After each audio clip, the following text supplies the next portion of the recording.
আমাদের এক বোন জামিলা, আহারে আমার এই বোনকে তার মাদকাসক্ত স্বামী চরম শারীরিক নির্যাতন মানুষ। ওই যে আমি আজকে যে ওয়াজটা হইলো যে আয়াত সূরা মাইদার 91 নম্বর আয়াত, এর বাস্তবতা আছে তো? আছে। মাদকাসক্ত, আহা আমার বোন দোয়া চেয়েছেন আপনাদের কাছে। আমার বোন কত ভালো, যদি এই ভাই এই প্যান্ডেলে থাকে আজকে গিয়ে আপনার বউয়ের কাছে মাফ চাবেন। আপনার বউ কত ভালো, আপনার বিরুদ্ধে অভিযোগ লেখা নাই, আপনার জন্য সবার কাছে দোয়া চেয়েছে। এই ভাই যদি এখানে না আসে, যদি আমার মাইকের আওয়াজ তার কানে যায়, আমি বলবো বউয়ের কাছে গিয়ে মাফ চান, আপনার বউ অনেক ভালো, আপনার অভিযোগ করে নাই, আপনার জন্য সবার কাছে দোয়া চেয়েছে। আমরা দোয়া করছি আল্লাহ ওই ভাইকে হেদায়েত দেন, আমিন। ওই গুণকে আল্লাহ তাআলা সকল পেরেশানি থেকে হেফাজত করেন, বলেন আমিন।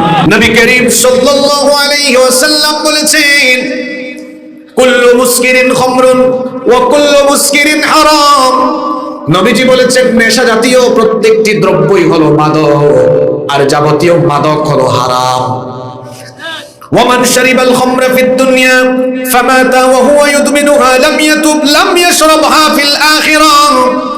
নবীজি বলেছেন এই মাদক হারাম জানা সত্ত্বেও এই মাদক যারা গ্রহণ করবে আর মাদকাসক্ত হয়ে নেশাগ্রস্ত অবস্থায় যারা মৃত্যুবরণ করবে, পরকালে কিয়ামতে তারা জান্নাতের গন্ধ পাবে, জান্নাতের গন্ধ তারা পাবে না।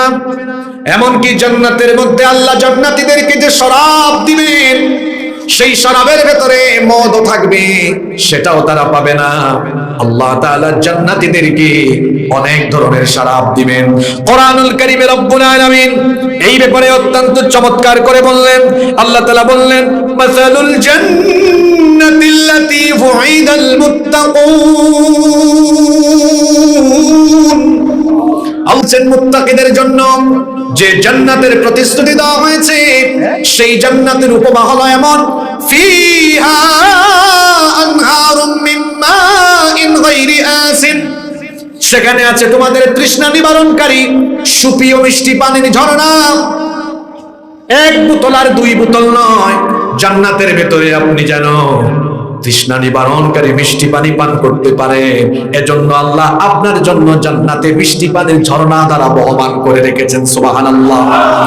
শুধু তাই নয়, আল্লাহ তাআলা আরো বলেছেন, ওয়া আনহারুম মিন লাবানিন লাম ইয়াতাগায়্যার তা'মুহু। এমন দুধের ঝর্ণা যেই দুধের স্বাদ কখনো নষ্ট হয়ে যায় না। আপনার বাড়িতে আপনি গাভীর দুধ দহন করার পরে যদি আজকে রেখে দেন, দুধ যদি না খান, তো আগামীকাল কি দুধটা ভালো থাকবে নাকি দুধের স্বাদটা পরিবর্তন হয়ে যাবে? কথা বুঝেন নাই?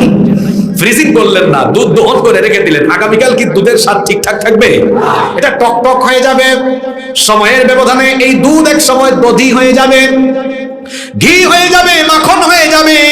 কিন্তু আল্লাহ বলছেন, ও আমার বান্দা শোনো, জান্নাতে আমি তোমাকে দুধের যে নহর দিব, এমন দুধের নহর যেই দুধের স্বাদ কখনো নষ্ট হয়ে যাবে না। শুধু তাই নয়, আল্লাহ তাআলা আলো বলেছেন, ওয়া আনহারুম মিন খামরিল লাযযাতিল লিশশারিবিন। সেখানে আছে মদের ঝর্ণা। এখন আপনাদের প্রশ্ন হতে পারে, হুজুর দুনিয়ায় আল্লাহ মদ হারাম করে দিলেন, আবার জান্নাতে আল্লাহ মদ দিবেন, এটা আবার কেমন কথা? দুনিয়ার যে মদ, এটা হলো পচা, নাপাক, এটা হলো নেশা জাতীয়, এটা হলো হারাম, এটা হলো অপবিত্র। এটা গ্রহণ করলে পরে মানুষের বোধ শক্তি বিলুপ্ত হয়ে যায়, সেন্স ঠিক থাকে না, শারীরিক ক্ষতি হয়, নেশা সৃষ্টি হয়ে যায়। কিন্তু জান্নাতে আপনাকে যেটা দেওয়া হবে, এর মধ্যে কোনো অপবিত্রতা নাই, পচা কিছু নাই, নাপাক কিছু নাই, বুধ শক্তি বিলুপ্ত হবে না, শারীরিক কোনো ক্ষতিও হবে না। আল্লাহ তাআলা এর জন্য কোরআনে কারীমে বলেছেন, লা ফিহা গাউলু ওয়ালা হুম ইউনজাকুন। জান্নাতে তোমাদেরকে যেটা দেওয়া হবে, তার মধ্যে বুধ শক্তি বিলুপ্ত হয়ে যায় বা শারীরিক কোনো ক্ষতি হয়, এমন কোনো উপাদান সেটাতে দেওয়া থাকবে না। শুধু তাই নয়, জান্নাতে থাকবে ওয়া আনহারুম মিন আসালিন মুসাফফা। সেখানে থাকবে মধুর ঝর্ণা।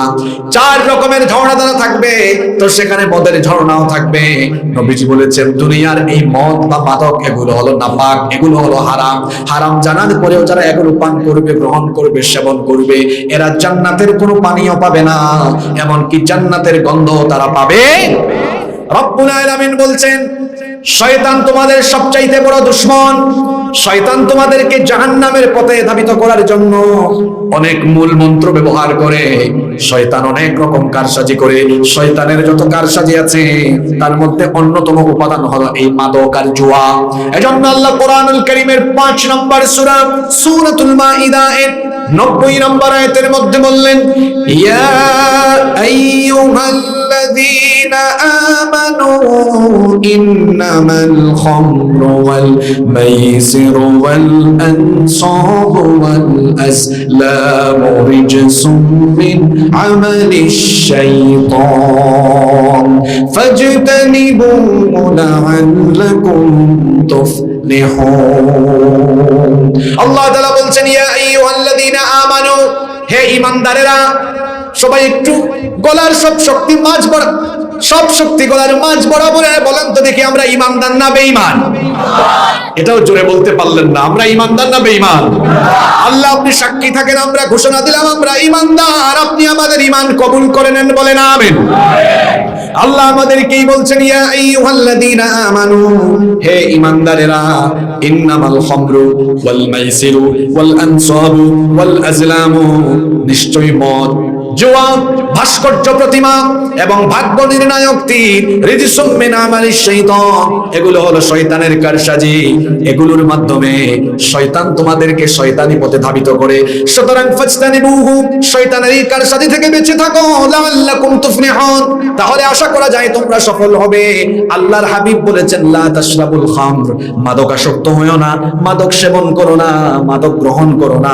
ফা ইন্নাহা মিফতাহুন কুল্লু শার, কারণ সকল অশ্লীলতা আর অপকর্মের চাবিকাঠি হলো মাদক। মাদক আর জুয়ার ফলে সমাজের সকল বিশৃঙ্খলা তৈরি হয়।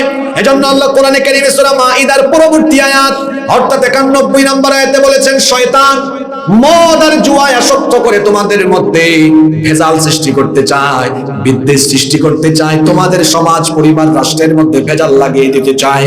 এজন্য আল্লাহ বললেন, ইন্নামা ইউরিদুশ শাইতানু আইয়ুকিআ বাইনাকুমুল আদাওয়াতা ওয়াল বাগদা ফিল খামরি ওয়াল মাইসিরি ওয়া ইয়াসুদ্দাকুম আন যিকরিল্লাহি ওয়া আনিস الصلاة فهل أنتم منتهون। আল্লাহ তাআলা বলছেন, ইন্নামা ইউরিদুশ শাইতান, নিশ্চয়ই শয়তান চায়, আইয়ুকিআ বাইনাকুমুল আদাওয়াতা ওয়াল বাগদা ফিল খামরি ওয়াল মাইসির, মাদক আর জুয়ায় আসক্ত করে তোমাদের মধ্যে শত্রুতা, বিদ্বেষ বাড়াতে চায়।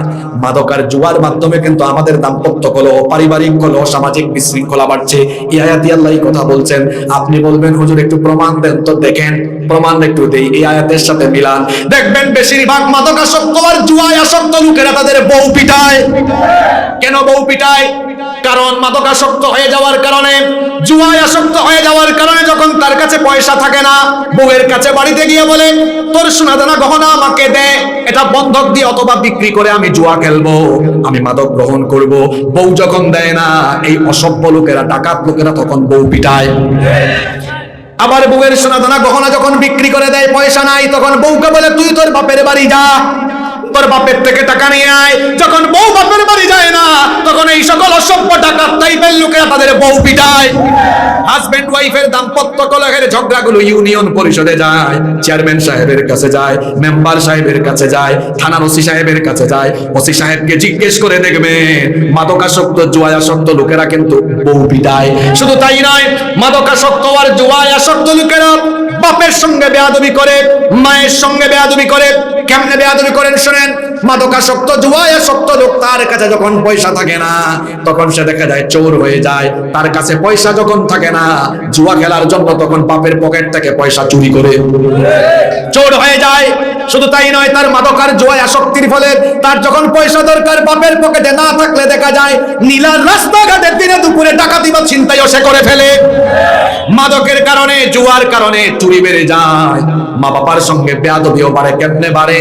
মা বাপ যখন বাধা দেয়, তখন দেখা যায় জুয়ায় আসক্ত, মাদকাসক্ত আসক্ত লোকদের সেন্স তো ঠিক থাকে না।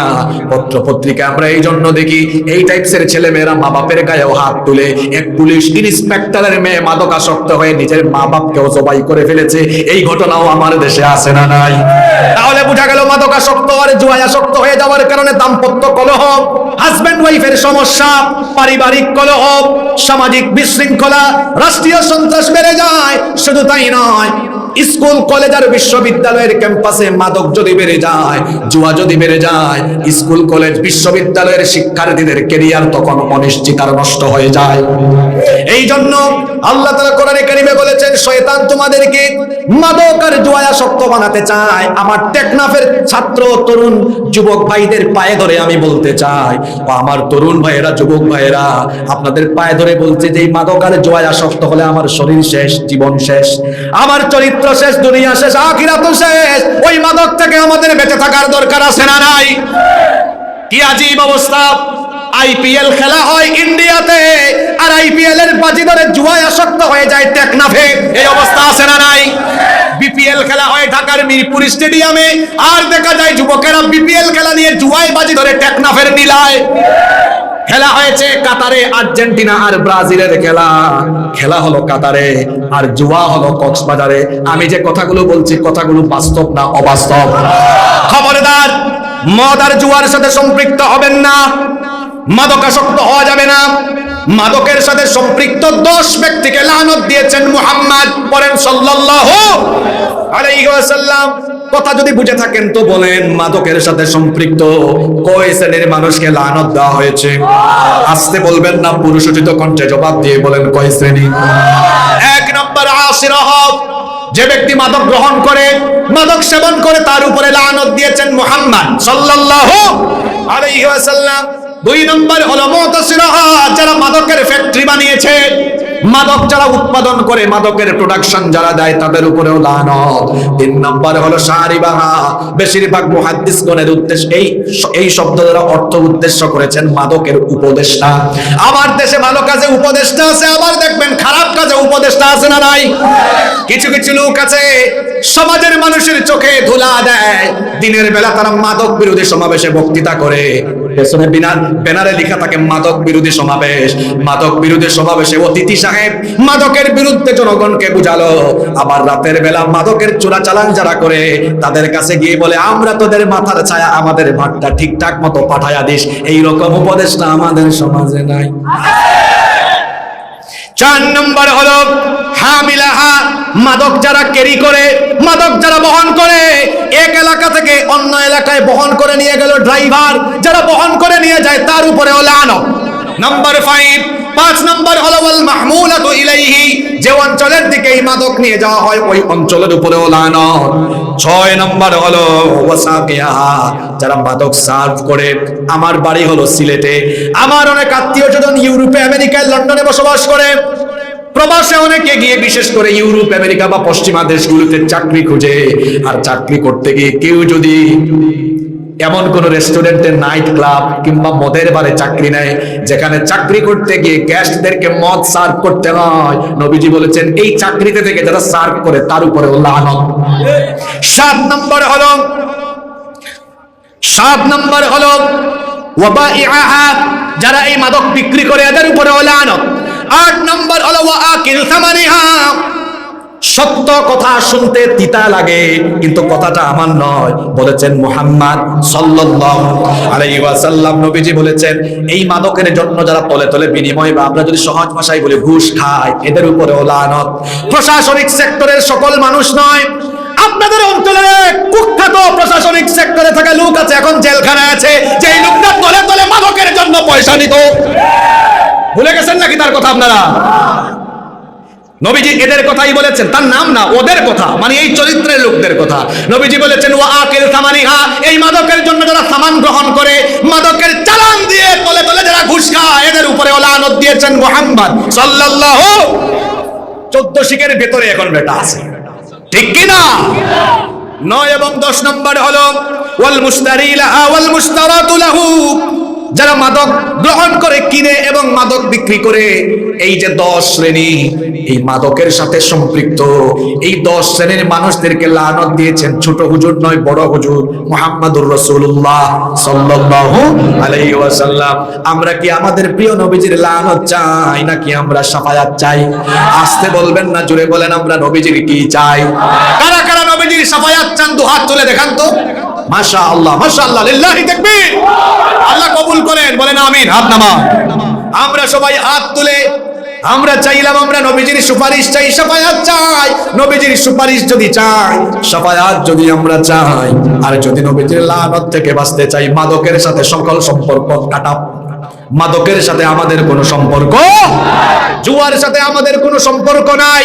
মাদক আর জুয়া আমার যুবকদেরকে শেষ করে দিল, তরুণদেরকে শেষ করে দিল। আমি নিজে স্কুলে পড়েছি, মাদ্রাসায় পড়েছি, ইউনিভার্সিটিতেও পড়েছি, বিশ্ববিদ্যালয়ে পড়ার সময় দেখেছি বিশ্ববিদ্যালয়ের ক্যাম্পাসে অনেক গাঁজাখুর ছেলে, ইয়াবাখুর ছেলে, ইয়াবা খায়, গাঁজা খায়, ট্যাবলেট খায়, এগুলো খায় খায় তার ছাত্রত্ব শেষ। আমি আমার ছাত্র জীবনে যত ইয়াবাখুর ছাত্র দেখেছি, একটাও কিন্তু কাজে লাগে নাই। এখন দেখা যায় সবগুলো পাগল ছাগল, কোনটার ক্যারিয়ার হয় নাই। কিন্তু যারা পড়াশোনা করেছে, কলেজে, বিশ্ববিদ্যালয়ে, মাদ্রাসায় পড়াশোনা করেছে, বিশ্ববিদ্যালয় লাইফে যাদেরকে দেখেছে পড়াশোনা আর গবেষণায়, এখন কেউ হয়েছে এসপি, কেউ হয়েছে ডিসি, কেউ হয়েছে পুলিশ, কেউ হয়েছে ব্যারিস্টার, কেউ হয়েছে অ্যাডভোকেট, কেউ হয়ে গেছে আলেম, কেউ হয়ে গেছে চার্টার্ড অ্যাকাউন্টেন্ট। অর্থাৎ যারা মাদকে না গিয়ে পড়ালেখা করছে সবাই সফল হয়েছে।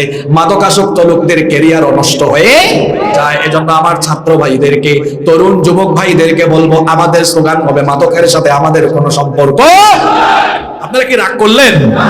যুব সমাজ ধ্বংসের 1 নম্বর কারণ বললাম মাদক আর জুয়া। এই মাদক আর জুয়া শুধু প্রশাসন নয় আর চেয়ারম্যান সাহেব নয়, আমরা সবাই মিলে ঐক্যবদ্ধ হয়ে আমাদের সমাজ থেকে মাদক আর সন্ত্রাস আর আমরা এই জুয়াকে নির্মূল করব বলে ইনশাআল্লাহ। জন্য আমার দেশের অধিদপ্তরের নামও আপনারা পরিবর্তন করেন। আপনারা তো নাম দিয়েছেন মাদক নিয়ন্ত্রণ অধিদপ্তর। এই কথাটা আপনারা কি বুঝাইতে চাইলেন? তাহলে কি খাবে? নিয়ন্ত্রিত মাত্রায় খাবে? এটা কেমন নাম দিয়েছেন আপনারা? এটার নাম আপনারা বদলে নেন, নাম পরিবর্তন করেন। এটার নাম হওয়া উচিত মাদক নির্মূল অধিদপ্তর। নাম্বার 2, আমার যুব সমাজ ধ্বংস হওয়ার 2 নম্বর কারণ হলো কাফির, বেঈমান, মুশরিক, বিজাতীয়দের সংস্কৃতির অনুসরণ আর অনুকরণ। আজ আমার মুসলমান যুবক তরুণরা না জেনে না বুঝে আবেগের বশবর্তী হয়ে কাফির, মুশরিক, বেঈমানদের, বিজাতীয়দের সংস্কৃতির অনুসরণ আর অনুকরণ করছে। বলবেন হুজুর কোথায় করছে, কেমনে করছে? আজকে হলো 21 তারিখ, 21 দিন আগে 31শে ডিসেম্বর 31st নাইটে ইহুদি খ্রিস্টানদের অনুসরণ করে ওই রাতে আতশবাজি, ফুটকাবাজি করেছে। এইরকম বিজাতীয়দের অনুসারী তরুণ যুবক আমাদের দেশে নাই। এই যে 31st নাইটে আতশবাজি, ফুটকাবাজি করলো, কেন করলো? ওই ইংরেজি বছর শেষ। ইংরেজি কি আবার? এখানে কমিটিও জানে না, কমিটি সংশোধন হয়ে যান। আপনারাও লিখেছেন 2024 পৃথিবীতে ইংরেজি ক্যালেন্ডার বলতে কোনো ক্যালেন্ডার, পৃথিবীতে ইংরেজি ক্যালেন্ডার নেই। এটা হলো খ্রিস্টীয় ক্যালেন্ডার, এটা খ্রিস্টানদের ক্যালেন্ডার। আমরা বাংলাদেশের মানুষ, আমরা বাংলা একটা ক্যালেন্ডার ব্যবহার করি, ওটাকে বলা হয় বঙ্গাব্দ। আবার আমরা ইবাদত বন্দেগীতে আরেকটা ক্যালেন্ডার ব্যবহার করি।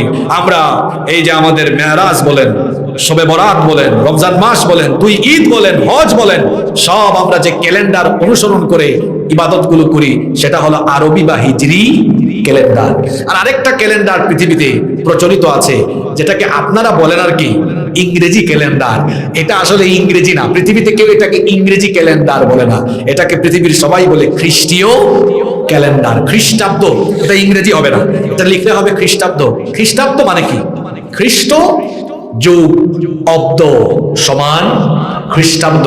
খ্রিস্টকে, হু ইজ খ্রিস্ট? যাকে বলি ঈসা আলাইহিস সালাম। ওই ঈসা আলাইহিস সালামকে আমরা মনে করি তিনি আল্লাহর পয়গাম্বর। আর খ্রিস্টানরা তাকে ঈসা বলে না, খ্রিস্টানরা তাকে বলে যিশু খ্রিস্ট। আর তাকে তারা নবীও বলে না, তাকে তারা বলে, এক গ্রুপ বলে সরাসরি ইবনুল্লাহ, আল্লাহর ছেলে, আরেক গ্রুপ বলে উনি সরাসরি আল্লাহ। পরে নাউজুবিল্লাহ। খ্রিস্টানরা এই ক্যালেন্ডার আবিষ্কার করে সাল গণনা কিভাবে আরম্ভ করলো সেটা শুনেন। আজ থেকে অনেক বছর আগে 1582 খ্রিস্টাব্দে খ্রিস্টানরা বলে যে যীশু খ্রিস্ট জন্মের প্রায় 1600 বৎসর পরে 1582 খ্রিস্টাব্দে, আমি কথাগুলো সত্য বলি না মিথ্যা বলি, এখন তো ভাই প্রযুক্তির যুগ, গুগল শরীফ আছে না, গুগল শরীফে গিয়ে সার্চ করবেন, উইকিপিডিয়াতে সব তথ্য আপনি পেয়ে যাবেন। 1582 খ্রিস্টাব্দে পোপ অষ্টম গ্রেগরি তৎকালীন রোমান জুলিয়ান ক্যালেন্ডার সংশোধন করে নতুন একটা ক্যালেন্ডার প্রবর্তন করেন, যেটার নাম তারা দেয় খ্রিস্টীয় ক্যালেন্ডার।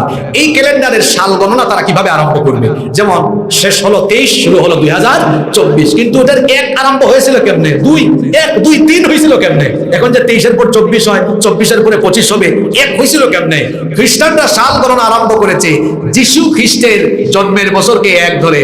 এজন্য বলবেন হুজুর এটার প্রমাণ কোথায়? এটার প্রমাণ হলো এখানে অনেক ছেলেরা আছে পড়াশোনা করে, তোমরা বলো তো বাংলায় তো আমরা লিখি 2024, এখানে যদিও ভুল লেখা হয়েছে, এটা খ্রিস্টাব্দ হবে। ইংরেজিতে যখন আমরা সাল লিখি 2024, আমরা কি লিখি 2024, এরপরে কি লিখি A D, A daily star. অনেক পত্রিকা আছে না বাংলাদেশে ইংরেজি, দেখবেন এ ডি লেখা থাকে। হোয়াটস দ্য মিনিং অফ এডি? এডি মানে কি? এডি মানে হলো আননোন ডোমেনি। এটা একটা ল্যাটিন পরিভাষা। খ্রিস্টানরা এর অর্থ করেছে the year of our Lord, আমাদের প্রভু জন্মের বছর। নাউজুবিল্লাহ পড়তে ইচ্ছে করে না? অর্থাৎ তারা যীশু খ্রিস্টকে তাদের প্রভু মনে করে ওই সালকে 1 ধরে সাল গণনা আরম্ভ করেছে। এটা খ্রিস্টানদের আকীদা। এবং তারা ডিসেম্বর মাসকে বছরের শেষ মাস মনে করে, জানুয়ারি মাসকে বছরের প্রথম মাস মনে করে, 31 নাইটে তারা আনন্দ করে বেহায়াপনা, বেলাল্লাপনা এবং আতশবাজি ফটকাবাজি করে। এখন ইউরোপ আমেরিকার ল্যাংটা দেশগুলোতে তারা এগুলো করতেই পারে, তাদের ঈমান নাই, কিন্তু আমাদের তো ঈমান আছে। আমরা ঈমান থাকা সত্ত্বেও তাদের অনুসরণ করি কিভাবে? ওদের তো পরকাল নাই, ওরা পরকালকে বিশ্বাসই করে না, কিন্তু আমরা বিশ্বাস করি পরকাল আছে। আল্লাহর সামনে জবাব দিতে হবে। আপনারা বিশ্বাস করেন কি করেন না? আমরা এটা বিশ্বাস করি। একটা দিন যায়, একটা সেকেন্ড যায়, আমরা মনে করি মৃত্যু আমাদের আরো কাছে চলে আসতেছে, আমরা আল্লাহর কাছে চলে যাচ্ছি, এই ভয় আমাদের মধ্যে আসে। কিন্তু ওদের তো এই ভয় আসে না, কারণ ওদের তো ঈমান নাই। ওরা আনন্দ করে, ফুর্তি করে, উৎসব করে, নাচানাচি করে, আতশবাজি ফটকা ফুজায়। কিন্তু আমার যুবকরা, তরুণরা না জেনে না বুঝে সেই ইহুদি খ্রিস্টানদের অনুসরণ অনুকরণ করে প্রত্যেক বছর কক্সবাজারে 31 নাইটে কনসার্ট হয়, নাচানাচি হয়, এরপরে বেহায়াপনা, বেলাল্লাপনা হয়। বিজাতীয়দের এই সকল সংস্কৃতির অনুসরণ অনুকরণ করে যারা মুসলিম নামধারী ইহুদি খ্রিস্টানদের প্রকৃত অনুসারী হলো তারা। নবীজি বলেছেন মান তাশাব্বাহা বিকওমিন ফাহুয়া মিনহুম, যে কোনো জাতির অনুসরণ করে সে তাদের অন্তর্ভুক্ত হয়ে যাবে। ও আমার যুবক তরুণ ভাইয়েরা, যে যাকে ভালোবাসে, যে যার অনুসরণ করে, তার সঙ্গে তার হাসর হবে। ইহুদির সাথে, খ্রিস্টানের সাথে আমার আপনার হাসর হোক। আমরা কি চাই? আসতে বলবেন না, আমরা কি চাই? সামনে তো আসতেছে বেঈমানদের বানানো আরেকটা ফজিলতপূর্ণ দিবস। আগামী মাস ফেব্রুয়ারি মাস, কি জানি একটা দিবস আছে 14ই, নামটা যেন কি? দেখছেন কেমনে জানে তারা? কি দিবস? ভালোবাসা দিবস। ভালোবাসা বাংলা শব্দ, এটার ইংরেজি হলো লাভ। দিবসের ইংরেজি হলো ডে। তো ভালোবাসা দিবসের ইংরেজি হওয়া উচিত ছিল লাভ ডে, কিন্তু এটার নাম তো হলো ভ্যালেন্টাইন ডে। তো নামের মধ্যে তো ভেজাল আছে, নামের মধ্যে তো ভেজাল আছে। উইকিপিডিয়াতে সার্চ করেন, এনসাইক্লোপিডিয়া ব্রিটানিকাতে সার্চ করে দেখেন, তার ব্যাপারে সব তথ্য আপনারা পাবেন। আজ থেকে 1725 বছর আগে 275 খ্রিস্টাব্দে সম্রাট ক্লাডিয়াসের আমলে ভ্যালেন্টাইন নামে এক ব্যক্তি, কোন জায়গায় তার ব্যাপারে তথ্য আছে সম্রাটের মেয়ের সাথে হারাম রিলেশন করেছে, কোন জায়গায় তার ব্যাপারে তথ্য আছে সে ওই জনপদের তরুণ যুবকদেরকে হারাম রিলেশনে মোটিভেট করত। তৎকালীন সম্রাট এই অপরাধে তাকে গ্রেফতার করে অবশেষে তাকে মৃত্যুদণ্ডও দিয়েছিলেন। আর যে তারিখে তার মৃত্যুদণ্ড দেওয়া হয় সেই তারিখটা ছিল 14ই ফেব্রুয়ারি। এই ভ্যালেন্টাইন নামক ব্যক্তিকে তৎকালীন সম্রাট মৃত্যুদণ্ড দিয়েছেন অনেক বড় ফজিলতের কাজ করার কারণে। কথা বলেন না কেন? কথা বলেন না কেন? অনেক বছর পরে খ্রিস্টান পোপ এই দিবসকে ভ্যালেন্টাইনের নামে নামকরণ করলেন, ভ্যালেন্টাইন ডে। পরবর্তীকালে ইউরোপ আমেরিকায় ভ্যালেন্টাইনের মতো যাদের চরিত্র, যারা জিনা ব্যভিচারে মত্ত, তারা ভ্যালেন্টাইনের জন্য আর্তনাদ করে করে ওই 14ই ফেব্রুয়ারিতে তারা ভ্যালেন্টাইন ডেতে তারাও বেহায়াপনা, অশ্লীলতা আরম্ভ করলো। আমাদের দেশে ওইটার নাম শুধু ভ্যালেন্টাইন না, নাম দিয়েছে ভালোবাসা দিবস। ও যুবক তরুণ ছাত্র ভাইয়েরা, এটা কোন দেশ থেকে এসেছে শোনো? এটা সেই দেশ থেকে এসেছে যেই দেশে সভ্যতা নাই, চরিত্র নাই, যেই দেশের লোকেরা এত খারাপ, বিয়ের আগে তারা অসংখ্য মেয়েকে নিয়ে রাস্তাঘাটে, পার্কে পার্কে, এমনকি বেডে গিয়ে তারা ঘুমায়। এইসব উৎসব সেই দেশ থেকে এসেছে, তার বউ থাকা সত্ত্বেও 20-30টা গার্লফ্রেন্ড নিয়ে যারা ঘুরঘুর করে সেই অসভ্যদের দেশ থেকে যে দিবসের আমদানি ঘটেছে সেটার তুমি অনুসরণ করো। আর আমার দেশে তো এই দিবস ছিলই না। এখানে আমার চাচারা যারা আছেন, আপনারা কি আগে 20-30 বছর আগে এই দিবসের নাম শুনেছেন? শোনেন নাই। এই তো কয়েক বছর হইল বাংলাদেশে এই দিবস কারা আনলো? যায় দিন পত্রিকার সম্পাদক শফিক রেহমান, তার সাথে আরো কিছু সাম্রাজ্যবাদী লোক, তার সাথে কিছু সাংবাদিক নামের হলুদ সাংঘাতিক, এরা সকলে মিলে আরো কিছু লুচ্চা বদমাশ মিলে আমাদের দেশের যুবকদের তরুণদের চরিত্র নষ্ট করার জন্য এই বেহায়া দিবসের আমদানি তারা এই দেশে ঘটিয়েছে। আমার যুব সমাজকে, তরুণ সমাজকে সতর্ক হতে হবে ভাই। তোমাদের পায়ে ধরে বলে যাই, তোমরা যারা এখনো পড়াশোনা করছো আর যে সকল ভাইরা এখনো যুবক, আপনাদেরকেও বলছি, আল্লাহর ওয়াস্তে এই লুচ্চা বদমাশদের খপ্পরে আপনারা পড়বেন না। আল্লাহ আমাদের ঈমানকে হেফাজত করেন। এরপরে পহেলা বৈশাখে মঙ্গল প্রদীপ প্রজ্বলন করে, আবার দিনের বেলা মঙ্গল শোভাযাত্রা করে। ভালো করে পড়াশোনা করেন যুবক ভাইদেরকে বলছি, মঙ্গল প্রদীপ প্রজ্বলন আর মঙ্গল শোভাযাত্রা এটা আমাদের হিন্দু ভাই বোনদের হিন্দুয়ানি সংস্কৃতি। তারা তাদের সংস্কৃতি এই দেশে পালন করলে আমাদের কোনো আপত্তি। এই দেশ ধর্মীয়, এই দেশ হলো সাম্প্রদায়িক সম্প্রীতির দেশ। যে যার ধর্ম পালন করবে, আমরা কাউকে বাধা দিব না। আমাদের হিন্দু ভাই বোনরা যদি সারা রাত মঙ্গল প্রদীপ প্রজ্বলন করে, সারাদিন যদি মঙ্গল শোভাযাত্রা করে, আমরা তাদেরকে গালিও দিব না, বকাও দিব না, তাদের সাথে আমাদের কোনো শত্রুতাও এই কারণে হবে না। কিন্তু এই হিন্দুয়ানি সংস্কৃতিকে কেউ যদি আমাদের সংস্কৃতি হিসাবে আমাদের উপরে চাপিয়ে দিতে চায়, তখন আমরা চুপ থাকতে পারি না। আমার যুব সমাজকে বলবো, কাফির বেঈমান মুশরিক বিজাতীয়দের এই সংস্কৃতির অনুকরণ থেকে ভাই নিজের ঈমান বাঁচাও। কারণ রব্বুল আলামিন কোরআনুল কারীমের 11 নম্বর সূরা হুদের 113 নম্বর আয়াতে বলেছেন, ওয়ালা তারকানু ইলাল্লাযীনা যালামু ফাতামাসসাকুমুন নার ওয়া মা লাকুম মিন দুনিল্লাহি মিন আউলিয়া সুম্মা লা তুনসারুন। আল্লাহ তাআলা বলছেন, সীমা লঙ্ঘনকারীদের অনুসরণ তোমরা করো না। যারা জালিম, পৃথিবীতে সবচেয়ে বড় জালিম হলো তারা, আল্লাহর সাথে শিরক করে যারা। এজন্য লুকমান হাকিম তার ছেলেকে উপদেশ দিতে গিয়ে বলেছিলেন, ইয়া বুনাইয়া লা তুশরিক বিল্লাহ, হে আমার বৎস, আমার ছেলে, আল্লাহর সাথে শিরক করো না। ইন্নাশ শিরকা লাযুলমুন আযীম, নিশ্চয়ই শিরক হলো সবচেয়ে বড় জুলুম। কবিরা গুনাহের মধ্যে সবচেয়ে বড় কবিরা গুনাহ হলো আল্লাহর সাথে শিরক। আর আল্লাহর সাথে শিরক করা মানে হলো আল্লাহর উপর জুলুম করে ফেলা। এই জন্য বলেছি, দুনিয়াতে সবচেয়ে বড় জালিম হলো তারা, আল্লাহর সাথে শিরক করে যারা। এজন্য আল্লাহ বলেছেন, ওই সকল জালিম বা সীমা লঙ্ঘনকারীদের অনুসরণ করো না, অনুকরণ করো না। তাদের উৎসবের অনুসরণ করে তোমরাও উৎসবে মত্ত হয়ে যেও না।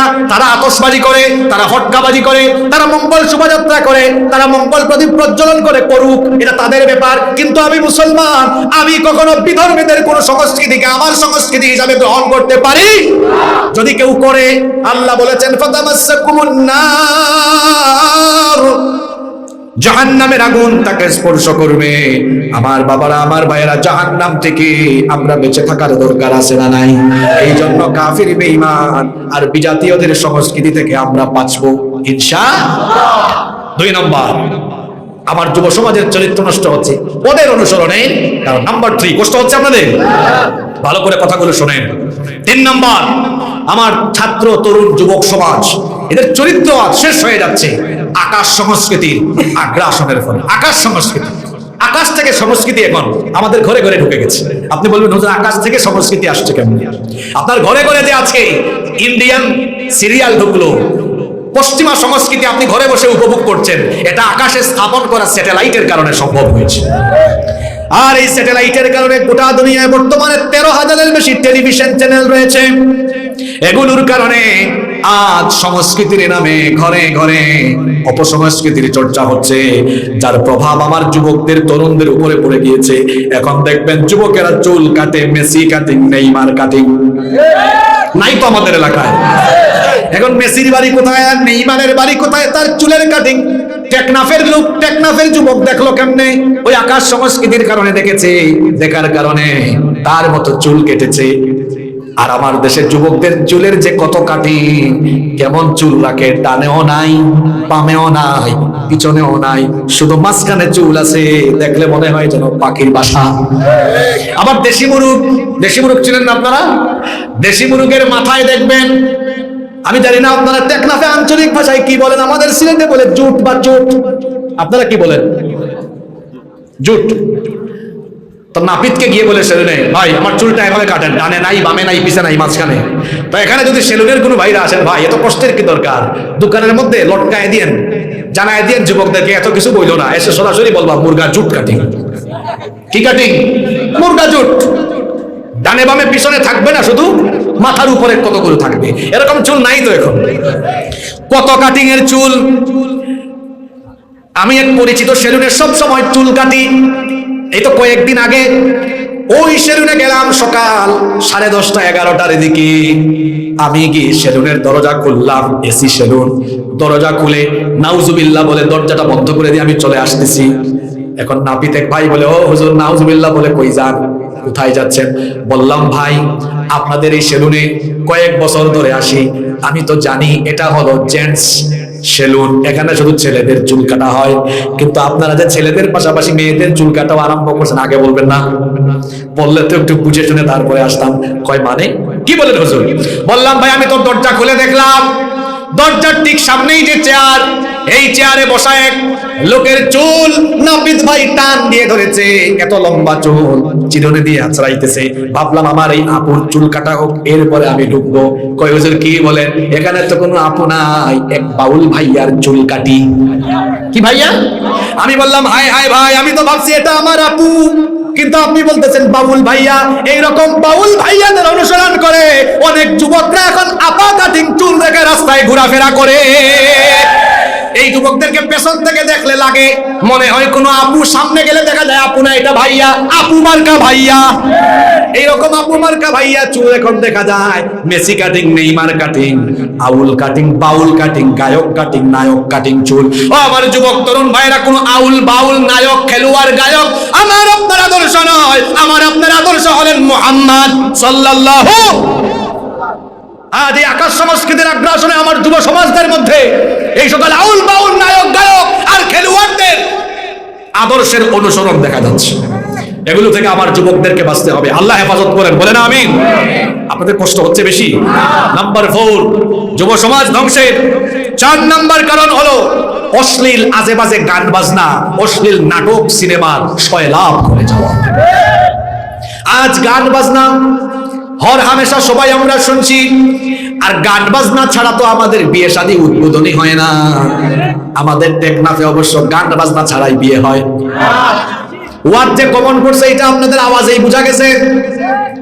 আহারে বিয়ের দিন আমাদের মাওলানা মুক্তার আহমদ হুজুরকে ডেকে এনে বলে, হুজুর আপনি এত বড় হুজুর, আপনি একটু বিয়ের খুতবাটা দিয়ে বিয়াটা পড়ান আর দোয়া করে দেন। এখন এত বড় মুহতামিম হুজুরকে এনে খুতবা দেওয়াচ্ছে, বিয়েও পড়াচ্ছে, কিন্তু এই লোকগুলোই আবার আগের রাতে গায়ে হলুদের নামে গান বাজনা করে বিয়ের মতো ইবাদত এবং পবিত্র অনুষ্ঠানটাকে নাপাক করে ফেলেছে। গান বাজনা ছাড়া যেন আমাদের বিয়েই শুরু হয় না। গান বাজনা হলো সম্পূর্ণ হারাম, আর বিয়ে হলো একটা হালাল কাজ। শুধু হালাল নয়, বিয়ে হলো একটা ইবাদত। বিয়ের মতো একটা ইবাদত এবং হালাল কাজ আরম্ভ করলো গান বাজনার মতো নাপাক আর হারাম কাজ দিয়ে। আল্লাহর কসম, যারা তাদের বিয়ে শাদীতে গান বাজনা দিয়ে বিয়ে শাদী আরম্ভ করে, ওই ছেলে আর মেয়ের দাম্পত্য জীবনে বরকত থাকবে না। শুধু তাই নয়, বেশিরভাগ ক্ষেত্রেই আপনারা দেখবেন গান বাজনা দিয়ে নাচানাচি লাফালাফি করে যারা বিয়ে করে, ওই হাজবেন্ড ওয়াইফের দাম্পত্য জীবন থেকে যে প্রোডাকশন আসে, যে সন্তান আসে, এগুলাও ঝাঁকানাকা মার্কা সন্তান আসে। এদের স্টার্টিং ভালো ছিল না, শুরুটা ভালো ছিল না। এখানে যত আবিয়াইতা মিসকিন আসো, মানে যারা বিয়ে শাদী করো নাই, মিসকিন মানে এখনো তো সিঙ্গেল, আরবিতে বললাম আর কি, নিঃস্ব অসহায় কেউ এখনো নাই। আল্লাহ তাড়াতাড়ি ব্যবস্থা করে দিন, বলেন আমিন। এখানে আমার সামনে যত অবিবাহিত ভাইরা আছেন যারা বিয়ে করেন না, একটু হাত তোলেন তো দেখি সংখ্যাটা কেমন। বিবাহিতরাও হাত তুলছে নাকি? মাফ না করার চিন্তা ভাবনা আছে না? আচ্ছা হাত নামান। যারা বিয়ে শাদী করো নাই তোমাদেরকে বলছি ভাই, সিদ্ধান্ত নাও, গান বাজনা বাদ দিয়ে সুন্নতি তরিকায় বিয়ে করবা, তোমার বিয়েতে আলেম উলামাদেরকে দাওয়াত দিবা, আলেম উলামাদেরকে দাওয়াত দিয়ে বলবা হুজুর একটু কোরআনের তেলাওয়াত করে আপনারা আলেম উলামা এসেছেন আমার জন্য একটু দোয়া করে দেন, আমি দোয়ার মাধ্যমে আমার দাম্পত্য জীবন শুরু করতে চাই। আপনি যদি সুন্নতি তরিকায় গান বাজনার বিপরীতে আলেম উলামাদের উলামা মাশায়েখদের দোয়া দিয়ে দাম্পত্য জীবন শুরু করেন, আল্লাহর কসম আপনার এই বৈবাহিক সম্পর্কে বরকত আসবে, সন্তানও আল্লাহ ওয়ালা হবে। শুধু ঠিক বলে গেলে চলবে না। আমার দেশে বেশিরভাগ জায়গায় ওয়াজ প্যান্ডেলের ভিতরে থাকে, বাড়িতে যায় না। আজকে কি ওয়াজ প্যান্ডেলের ভিতরে থাকবে না বাড়িতে যাবে? টেকনাফের মানুষ ভালো। আমি গত 2 বছর আগে নীলা হাই স্কুল মাঠে ছাত্রদের একটা মাহফিলে এসেছিলাম, হাই স্কুল মাঠে। তো ছাত্রদেরকে বলে গিয়েছিলাম, সেখানে কোরআনের দাবি নিয়ে আমি আলোচনা করেছিলাম। বলে গিয়েছিলাম কোরআনের প্রথম দাবি তো হলো কোরআন শুদ্ধ করে শেখা, এবং বলে গিয়েছিলাম ওই এলাকায় যেন কোরআন শিক্ষা কেন্দ্র চালু করা হয়। পরবর্তীতে আমি শুনেছি সেই এলাকায় কোরআন শিক্ষা কেন্দ্র চালু হয়েছে, আলহামদুলিল্লাহ। আজকেও আপনাদের কাছে এই দাবিটা করে যাচ্ছি আজকের মাহফিলে, এই এলাকায় এই নীলা অঞ্চলে গান বাজনা দিয়ে বিয়ে শাদী স্টার্ট হবে না, বরং আমরা উলামা মাশায়েখদের দোয়া নিয়ে সুন্নতি তরিকায় আমাদের বিয়ে অনুষ্ঠানগুলো করব। সিদ্ধান্ত নেওয়া যাবে তো ইনশাআল্লাহ? আল্লাহ সবাইকে তৌফিক দেন। যুবক ভাইদেরকে বলছি গান শুনবেন না, কারণ গান বাজনা এগুলো মানুষের অন্তরকে নাপাক বানিয়ে ফেলে। নবীজি বলেছেন আল গিনা ইয়ামবুতুন নিফাকু ফিল কলবি কামা ইয়ামবুতুল মাউজ যারা। নবীজি বলেছেন পানি সেচ দিলে যেমন জমির উর্বরতা বাড়ে, ঠিক তেমনি ভাবে গান বাজনা শোনার কারণে মানুষের অন্তরের মধ্যে নিফাকি বাড়ে। যারা গান বাজনা শুনে অন্তরটা কলুষিত হয়ে যায়, এদের অন্তরটা কালো হয়ে যায়, অন্তরে কালেমা লেগে যায়, এরা কখনো ভালো চিন্তা করতে পারে না। এই জন্য গান বাজনায় আসক্ত হবেন না। যদি কিছু শুনতেই মন চায় তো আপনি ইউটিউবে গিয়ে সুন্দর সুন্দর অনেক কারীদের সুন্দর তেলাওয়াত আছে না নাই? তেলাওয়াত শুনেন। আমার দেশের অনেক ইসলামী সঙ্গীত শিল্পী আছেন, কত সুন্দর করে তারা নাশিদ গায়, গজল গায়, সঙ্গীত গায়, সেগুলো শুনেন। সাইমুমের সঙ্গীত শুনেন, কলরবের সঙ্গীত শুনেন, শশাসের সঙ্গীত শুনেন, যেগুলো শুনলে পরে আপনার কলিজার মধ্যে প্রশান্তি অনুভব করবেন। গান বাজনা শুনবেন না। অশ্লীল নাটক আর সিনেমা, এগুলোর কারণে আমাদের মহিলাদের চরিত্র খারাপ হয়ে যাচ্ছে। বিশেষ করে ভারতীয় যে সিরিয়াল গুলো আছে, কত জাতের যে সিরিয়াল, এই সিরিয়ালে আসক্ত হয়ে গিয়ে মহিলারা সিরিয়াল গুলো দেখে দেখে শাশুড়ির সাথে কেমনে কুটনামি করতে হয় এগুলো শিখা লাগবে, এগুলো শিখে পরিবারগুলো ধ্বংস হয়ে যায়। আগে আমাদের বাপ দাদার জামানায় আমরা শুনেছি বাপ চাচা সবাই মিলে এক ঘরে থেকেছেন, এতগুলো বউ থেকেছে, এত ছেলে মেয়ে নাতি নাতনি নিয়ে থেকেছেন, পারিবারিক কলহ ছিল না, ঝামেলা ছিল না। এখন 2 ভাইয়ের সংসার, 2 ভাই বিয়ে করার পরে 2 দিনও টিকে না। আজকে যে ঘরে খেয়েছি সেই ঘরের সৌন্দর্য দেখে তো আমি অবাক। এরকম খুব কম পরিবারই দেখা যায়, তাদের পরিবারে 35 জন সদস্য, তারা এখনো এক ডেগে এক পাতিলে রান্না করে খায়। এবং এই ঘরের বেশিরভাগেরই পুরুষ মানুষ, দেখলাম এখানেও বসা, দেখেন ওই দেখেন, এদের চেহারা সুরত খুব সুন্দর, এদের যে মন মানসিকতা সুন্দর। মানুষের চেহারা তখনই সুন্দর থাকে যখন তার টেনশন কম থাকে।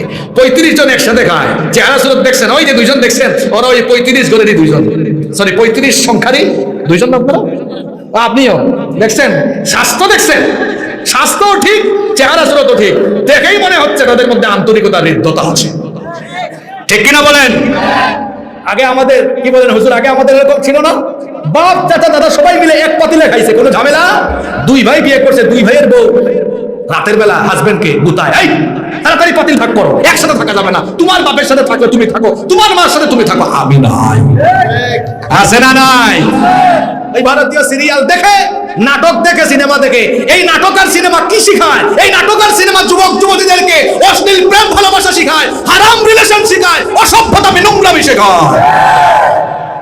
যুবকদেরকে বলছি চক্ষুকে হেফাজত করো। হারাম জিনিস দেখা থেকে চক্ষুকে বাঁচানো, এটা আপনার ইমানি দায়িত্ব। হারাম জিনিস দেখা হলো চোখের জিনা, হারাম কোনো কথা বলা হলো মুখের জিনা। এই চক্ষুকে আর জবানকে যদি বাঁচিয়ে রাখতে পারি, দেখবেন আমাদের ঈমান অনেক মজবুত হয়ে যাবে ইনশাআল্লাহ। আল্লাহ সবাইকে তৌফিক দেন, বলেন আমিন।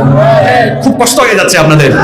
নাম্বার 5, যুব সমাজ ধ্বংসের 5 নম্বর কারণ হলো দিন বিবর্জিত শিক্ষা ব্যবস্থার প্রবর্তন করে দেওয়া। আপনি হয়তো বলবেন হুজুর কিসের সাথে কি মিলালেন? তো শুনেন কিসের সাথে কি মিলিয়েছি।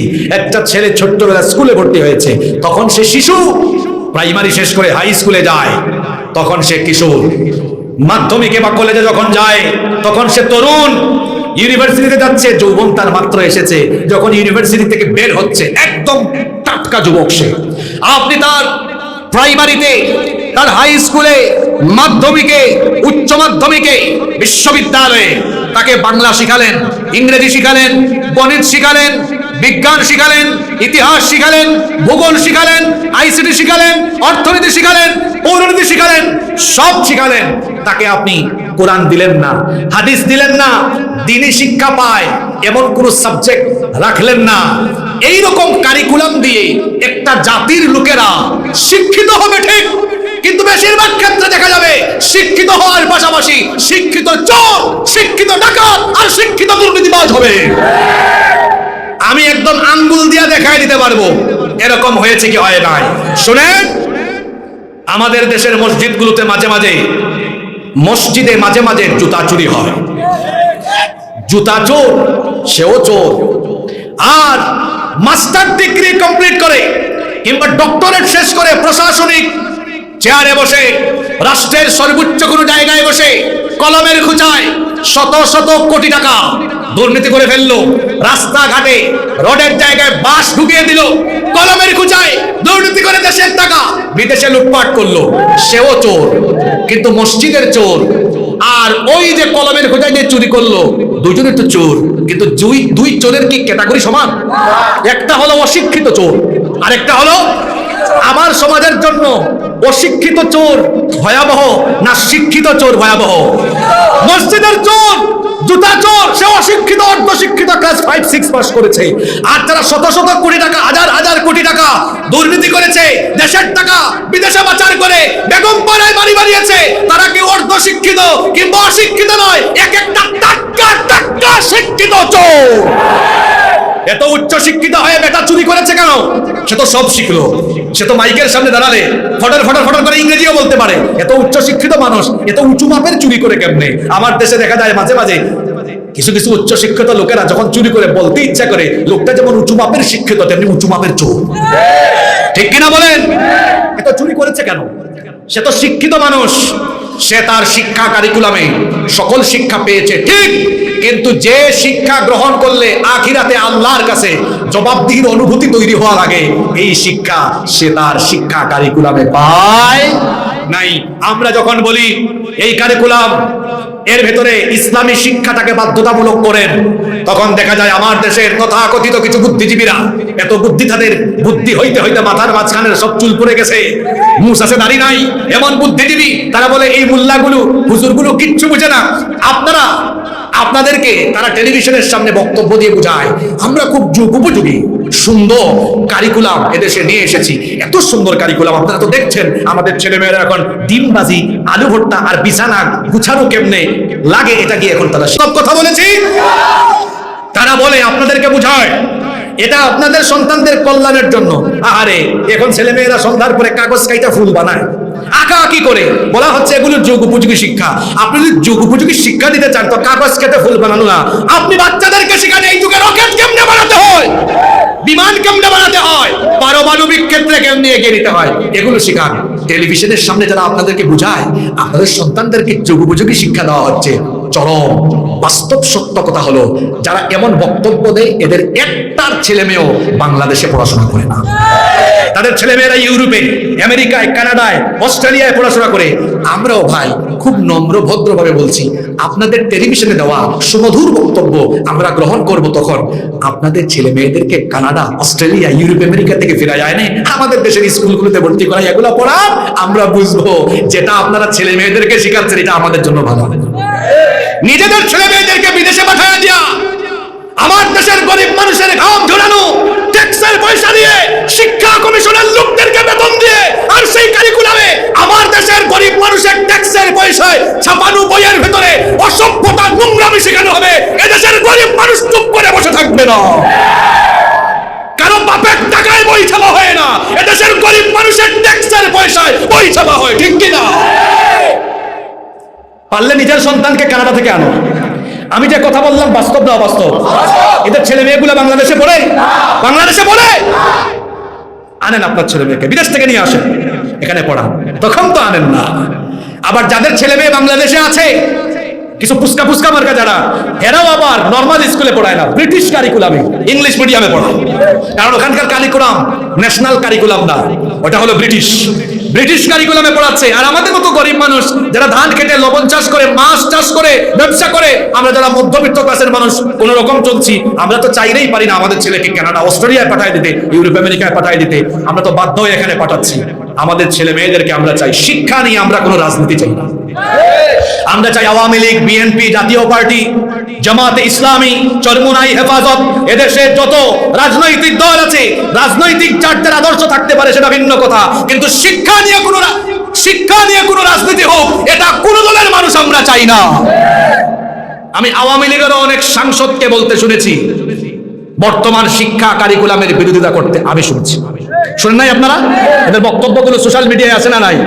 আসলে রাজনীতি আর শিক্ষাকে একসাথে মিলাই দিলে চলবে না।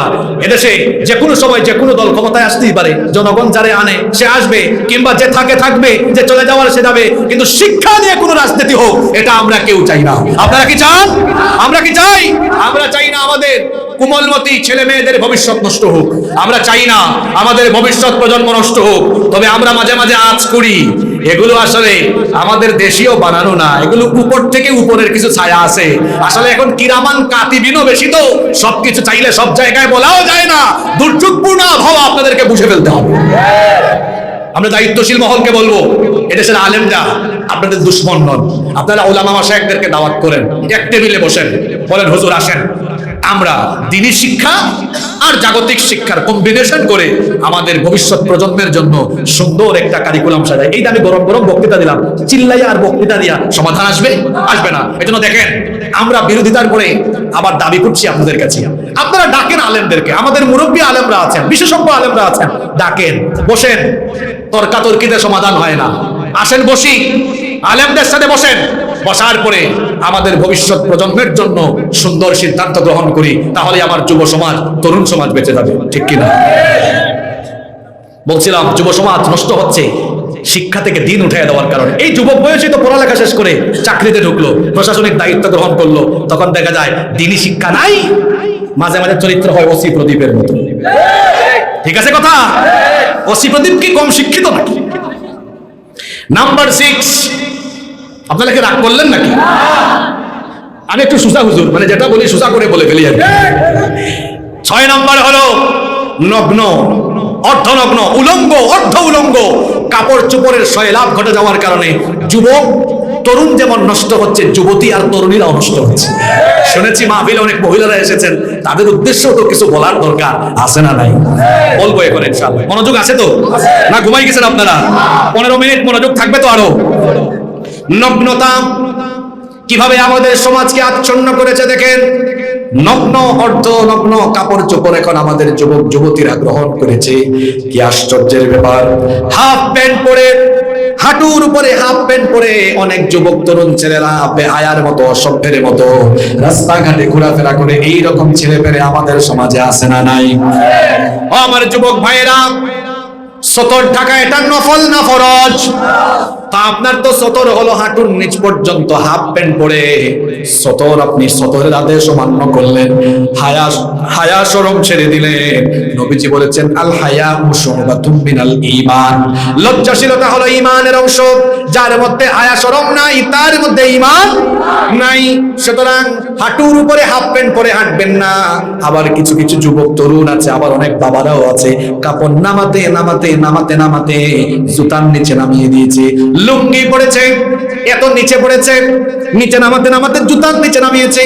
আমি একদিন এইরকম একজনকে পাইলাম, তিনি লুঙ্গি তো নিচে নামিয়েছেন, একেবারে জুতার সাথে লুঙ্গি সমান সমান হাঁটতেছেন। যখন দেখা যাচ্ছে তার লুঙ্গি রাস্তার সকল ময়লা আবর্জনা গুলোকে সাফ করে নিচ্ছে।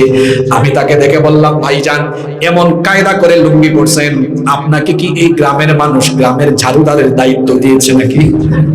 কয় হুজুর আপনি আলেম মানুষ, আপনিও কি ফাইজলামি করেন?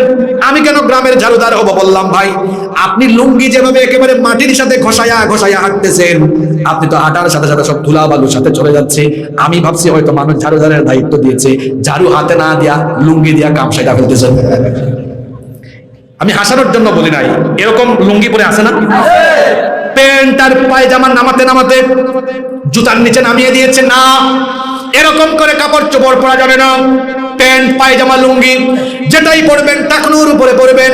নবীজি বলেছেন ওই ব্যক্তির দিকে কিয়ামতের দিন আল্লাহ তাকাবেন না, তার সঙ্গে আল্লাহ কথা বলবেন না, এমনকি তাকে আল্লাহ পবিত্র করবেন না এবং জাহান্নামের আগুন থেকে মুক্তি দিবেন না। সাহাবীরা বললেন, নবী গো, কোন দুর্ভাগার ব্যাপারে আপনি কথাটা বললেন? নবীজি বললেন, ওই দুর্ভাগা যে তার টাকনুর নিচে কাপড় ঝোলায়া হাঁটে। টাকনুর নিচে কাপড় ঝোলায়া হাঁটলে জান্নাত পাওয়া যাবে না, আল্লাহ তাআলা রাগ করবেন, কিয়ামতের দিন তাকায়া আপনার সাথে কথাও বলবেন না। আমরা আল্লাহর রাগ আর ক্রোধ থেকে বাঁচতে চাই কি চাই না? এজন্য আমাদের পায়জামা, প্যান্ট, লুঙ্গি টাকনুর উপরে পরবেন তো? যুবকরা বলে, হুজুর যদি আনস্মার্ট লাগে, কেমন কেমন দাঁড়ে লাগে। কে বলেছে ভাইরা আনস্মার্ট লাগে? এই দেখেন আমরা হুজুর মানুষ, পায়জামা পরছি টাকনুর উপরে, কি লম্বা লম্বা পোশাক দেখছেন আমাদের, এই জুব্বাও পরেছি টাকনুর উপরে, সারা দেশ ঘুরলাম, টেকনাফ থেকে তেতুলিয়া, টেকনাফ থেকে তেতুলিয়া, রূপসা থেকে পাথরিয়া, সব শেষ ঘোরা। বিদেশেও ঘোরার সুযোগ হলো, দেশ বিদেশে ঘুরলাম। অনেক অমুসলিম কাফির বেঈমানরাও এই পোশাক দেখছে, কেউ খারাপ লাগে বলে নাই, বরং কাফিররাও এই পোশাক দেখে বলে, ও ওয়াও নাইস ড্রেস, ইনোসেন্ট। তারা বলে সুন্দর ড্রেস। আপনাদের ড্রেসটা দেখতেই আপনাদেরকে অনেক সুন্দর লাগে, চেহারাও ইনোসেন্ট লাগে। নবীর সুন্নত মানার মধ্যে স্মার্টনেস আছে না নাই? অনেক মানুষ মনে করে যে লম্বা লম্বা লম্বা লম্বা পোশাক পরা, টুপি পরা, এগুলো মনে হয় লজ্জা। দেখবেন একজন বিচারক, জজ সাহেব যখন বিচার করেন, রায় লিখেন, মাথায় টুপি দিয়ে লিখেন। অ্যাডভোকেট সাহেব যত গরম হোক না কেন, আদালতে যখন হেয়ারিং এ ওঠেন, বুরখা গায়ে দিয়ে ওঠেন। ঠিক কিনা বলেন? এই হলো যুবক আর তরুণদের দশা। আর ওইদিকে আমার বুনদের অবস্থা হলো ওয়াকা ওয়াকা। আমার বুনদের অবস্থা হলো পাখি, ওয়াকা ওয়াকা। তারপর কি জানি কয়, দেবদাস, বিন্দু। এগুলা কোনো নাটকের নাম না, এগুলা পোশাকের নাম। অনেক যুবকরা সাহস করে বলতেছে না, মনে মনে বলতেছে, হুজুর এত পোশাকের নাম জানে কেমনে? মনে হয় হুজুর ভোরের জন্য এগুলা কিনে। আপনারা হাসিয়েন না, এরকম এক যুবক আমাকে বলছে, কই হুজুর আপনি কি এগুলা কিনেন, জানছেন কেমনে এত নাম? আমি বললাম, ভাই আমি জানছি এই কারণে, পত্রিকায় পড়েছি, ওয়াকা ওয়াকা কিনে না দেওয়ার কারণে মেয়ে বাপের সঙ্গে রাগ করেছে। ঈদের সময় বাবা কেন ওয়াকা ওয়াকা কিনে দিল না, পাখি কিনে দিল না, টাপুর টুপুর কিনে দিল না, বাপের সঙ্গে রাগ করে বাড়ি থেকে চলে গিয়েছে। আবার এমন খবর আছে, এত বেশি রাগান্বিত হয়েছে, আত্মহত্যা পর্যন্ত করেছে পাখি লেসের জন্য। আছে না নাই? আমি ভাবছি মনে হয় এই ড্রেসগুলা, এই পোশাকগুলা মনে বেশি ফজিলতের হবে, বুঝছেন হুজুর? আমি ভাবছি এগুলা মনে খুব পর্দান, খুব মানে পর্দা হবে, এইরকম কোন ড্রেস হবে, পোশাক হবে। গার্মেন্টস ফ্যাক্টরির এক ভাইকে বললাম, ভাই এই যে ড্রেসগুলা মহিলারা পাগল হয়ে যায়, এগুলো আসলে কেমন কেমন ড্রেস, একটু দেখান তো দেখি। দেখতে বড় ইচ্ছা হয় যে এগুলার জন্য মহিলা এত পাগল কেন। দেখলাম এই যে এই জায়গা থেকে হাতের এই জায়গা পর্যন্ত নেট, আমরা কি বলি বাংলায়? আচ্ছা আমার বাড়ি তো সিলেটে, আমাদের সিলেটে বলে এটাকে ঠেলা জাল। আপনাদের এলাকায় আছে কিনা? ওই যে বাঁশ দিয়া বানায় আর ঠেলাইয়া ঠেলাইয়া মাছ ধরে, মাছ মারে, এটাকে আপনারা কি বলেন? ফেনি। ফেনি, ঠিক আছে, আমার মাখরাজ হয়তো ঠিকঠাক মতো হয় নাই, আপনারা বুঝতে হয়েছে, ফেনি জাল। তা আমি বললাম, হায় হায় হায়, এই জাল মার্কা পোশাকের জন্য মহিলারা এত মন খারাপ করে, তো মার্কেটে গিয়ে এত টাকা দিয়ে কেনার কি দরকার? এই ফেনি জাল দিয়া, ফেনি জাল একটা সিরা, তারপরে সেলাই করে এটি গায়ে দিয়ে দিই। এই সকল ভারতীয় পোশাক আর পশ্চিমাদের টপস, শর্টকাট কাপড় চোপড় ঢুকে গিয়ে আমার দেশে জেনা আর ব্যভিচারের সয়লাব ঘটে যাচ্ছে। আমার বোনদেরকে বলছি, মহিলা প্যান্ডেলে যারা আছেন, আল্লাহ আপনাদেরকে বলেছেন, ওয়ালা তাবাররাজনা তাবাররুজাল জাহিলিয়াতিল উলা। জাহেলি যুগের মহিলাদের মতো ঘর থেকে বের হয় না। প্রশ্ন হলো, জাহেলি যুগের মহিলারা কেমনে বের হতো? জাহেলি যুগের নারীরা, এরা এমন পোশাক পরতো, বুকের মধ্যে আলাদা করে কোনো ওড়না দিত না। বুকের অংশটা এমন থাকতো, পুরুষেরা তার বুকের কিয়দাংশ দেখারও সুযোগ পেত। নাউজুবিল্লাহ। বক্ষ দেশে কোনো ওড়না নাই, তার মাথার মধ্যে কোনো ওড়না থাকতো না। জাহেলি যুগের মহিলারা তাফসীরের কিতাব পড়বেন, ইবনে কাসির সহ, তাবারি সহ, কুরতুবী সহ, তাফহিমুল কোরআন সহ, এই তাফসীরগুলোতে এদের ব্যাপারে বর্ণনা এসেছে। মাথায় খোপা বাঁধতো, মাথাটা খোলা রাখতো, এইরকম করে ঘর থেকে বের হয়ে যেত। আল্লাহ বলেছেন, ওদের মতো ঘর থেকে বের হয় না, বরং ঘর থেকে যখন বের হবা, কেমনে বের হবা? ওয়ালিয়াদরিবহুন্না, আল্লাহ বলেছেন, তোমাদের মাথার উপর থেকে এমন একটা ওড়না ফেলে দাও যেটা বক্ষদেশ পর্যন্ত আবৃত করে ফেলে। নিকাব পরো, বুরখা পরে, তার উপরে আবার এমন একটা বড় ওড়না গায়ে দাও যাতে করে বক্ষদেশ পর্যন্ত আবৃত হয়ে যায়। ওয়ালা ইউবদিনা জিনাতাহুন্না ইল্লা মা যাহারা মিনহা, আপনি যে সৌন্দর্য প্রকাশ হয় এটা ছাড়া কোনো সৌন্দর্য প্রকাশ করো না। ইল্লা মা যাহারা মিনহা এর তাফসিরে মুফাসসিরগণ বলেছেন যেটা যেই সৌন্দর্য অটোমেটিক প্রকাশ হয়, যেমন মনে করেন কোনো মহিলা বের হয়েছে সিগনেচার করছে, হাতের আঙ্গুলের কিছু অংশ দেখা গেল, কোনো অসুবিধা নাই। সিগনেচার করার কারণে আরেকজন কিছুটা দেখে ফেলেছে, অসুবিধা নাই। একটা ওড়না গায়ে দিয়েছে, বাতাসের কারণে ওড়না একটু হেলে দুলে গিয়েছে, এটা আপনি এই ওড়নার সৌন্দর্য প্রকাশিত হয়েছে, এতে কোনো অসুবিধা নাই। কিন্তু নারী ঘর থেকে বের হবে বুরখা পরে, নিকাব পরিধান করে, পরিপূর্ণ পর্দা করে বের হবে। আমার দেশে কিছু মহিলা আছে, এরা যখন ঘর থেকে বের হয় 2 ঘন্টা 3 ঘন্টা সাজগোজ করে। যেই মহিলা বাড়ি থেকে বের হওয়ার আগে 2 ঘন্টা 3 ঘন্টা সাজগোজ করে, ওই মহিলার চরিত্র ভালো না। এই মহিলা পরপুরুষকে, পাশের বাড়ির জামাল ভাই কামাল ভাইকে তার রূপ দেখে আকৃষ্ট করা, এখানে জামাল কামাল থাকতে পারে, আসলে স্লিপ অফ টাইম হয়ে গেছে, আমার এটা বলা উচিত হয় নাই। নাইলে আগামীকাল আবার মানুষ বলবে, ও জামাল ভাই কামাল ভাই, হুজুরের সঙ্গে আপনাদের কি সম্পর্ক? হুজুরের তো মানুষের নাম থুইয়া আপনাদের নাম কইলো কেন? এই জন্য জামাল কামাল দিলেন। যে মহিলা ঘর থেকে বের হওয়ার সময় 2 ঘন্টা 3 ঘন্টা সাজগুজ করে, এরা কিন্তু পরপুরুষকে নিজের সৌন্দর্য দেখাবার জন্য সাজগুজ করে। আমার বোনদেরকে বলছি, খবরদার এইরকম বের হবেন না। যদি সাজগুজ করতে মন চায় নিজের স্বামীর জন্য সাজগুজ করেন। কিছু মহিলা আছে তারা স্বামীর সামনে থাকে কামলা বেডির মতো, আর বিয়ে খাবার জন্য ক্লাবে যখন সাজগুজ করে যায় তখন জরিনা আর সকিনার মতো। জরিনা সকিনা আবার আছে নাকি? আচ্ছা এই নাম না, এটা একটা উদাহরণ। অর্থাৎ খুব সাজগুজ করে তারপরে যায়। এত সাজগুজ লাগবে কেন? বাড়ির বাগিরে যাবেন, অনলি 5 মিনিটস। হাজবেন্ডকে বলবেন আমি একটু ওয়াশরুম থেকে ফ্রেশ হয়ে আসি, আসবেন, কোনো সাজগুজ দরকার নাই। পোশাকের উপরে আপনি আপনার বুরখা নিকাব লাগিয়ে বাস চলে যাবেন। আর সাজগুজ, লিপস্টিক, আশকারা, মাস্কারা আর আটা ময়দা যদি দেন, নিজের হাজবেন্ডকে আকৃষ্ট করার জন্য দেন। আমার দেশের মহিলারা হাজবেন্ডের সামনে সাজগুজ করে না, কিন্তু বাহিরে পরপুরুষের সামনে সাজগুজ করে। এজন্য হাজবেন্ড দেখা যায় বউয়ের দিকে আকৃষ্ট হয় না, বউই তো আকৃষ্ট করে রাখে না। আপনার হাজবেন্ডের সামনে এমন ভাবে আপনি সব সময় পরিচ্ছন্ন থাকেন, পরিপাটি থাকেন, যাতে করে হাজবেন্ড আপনার দিকে সারা জীবন আকৃষ্ট হয়ে থাকে। আপনারা যে ঠিক কইলেন, আপনারাও তো কম না। আপনারা যখন বাড়িতে থাকেন কামলা বেটার মতো, আর টেকনাফে যখন যান, হোয়াইটগং বাজারে যখন যান, তখন দেখা যায় যান আপনারা একেবারে নবাবজাদা নসরুল্লাহর মতো। যে গেটআপ আর সেটা বউ তখন কই কি ব্যাপার, বাড়ি থেকে যাওয়ার সময় এত সাজগোজ করে কোথায় যাও, কারোর সাথে কি সাক্ষাৎ আছে নাকি? তখন বউকে মারছে, ধমক মারছে। দোকান খুলছে বাজারে গিয়ে, দোকান খোলার পরে আবার লেডিস জিনিসপত্র সব। এখন মহিলা আসছে, আপু আসেন, ভাবি আসেন। ভাবি ড্রেস একটা হাতে নিয়েছে, ইস এটা আপনাকে যা মানাবে।